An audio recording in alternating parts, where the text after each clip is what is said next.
Welcome to LifeWords Day by Day. 1 Corinthians chapter 15, verses 35 through 57 serve as the grounds or the defense for the resurrection of Christ. So, what are the grounds? What is the resurrection defense for this explosive command to be immovable and steadfast? Well, I want to give you 3 truths over the next few days to hold on to as you keep on serving in light of eternity. And the first one is simply this, that God is able. Paul is addressing an issue that's given to us in verse 35. Here's the question: how are the dead raised, and with what kind of body do they come? So there's 2 issues here. How are they raised, and what will their bodies be like? And to those questions, Paul's first response to this is full of apostolic compassion and political dexterity whenever he says, "You're a bunch of fools."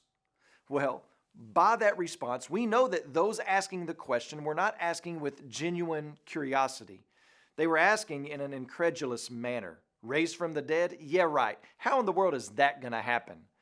So when Paul calls them fools in chapter 15, he's saying you are thinking and living according to worldly ideas and frames of mind that do not take into account the power of God. Well, what are some worldly ideas and frames of mind that do not take into account the power of God?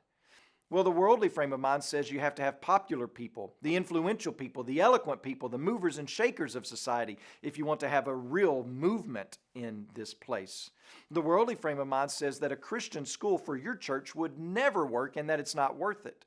The worldly frame of mind says that a missionary in France is a waste and not worth the time and energy and money. The worldly frame of mind says that your marriage is not worth the work. The worldly frame of mind says there's no power in the gospel message. The worldly frame of mind says there's no power in God's people and that this ministry or that ministry will never make a difference. The worldly frame of mind says that foster care in the name of Christ is not worth it. And the worldly frame of mind says that being raised from the dead is the most ridiculous prospect, so why bother with it at all? And Paul looks over all of those sentiments and he says, you are a fool if you believe that. Because God took a stutterer and set him before an Egyptian Pharaoh to speak God's word. God took his marching band and had them shout down fortified city walls. God took the shepherd boy and made him king and conqueror of the Philistines.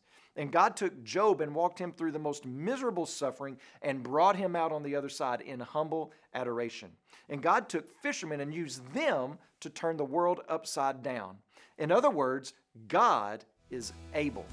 Paul's answer to the sarcastic question of how are the dead raised is God is able. When you pray today, please remember Michael Barton and his family, our missionaries in Canada. And also remember the Creole Cape Verdean LifeWord broadcast that's heard in Cape Verde.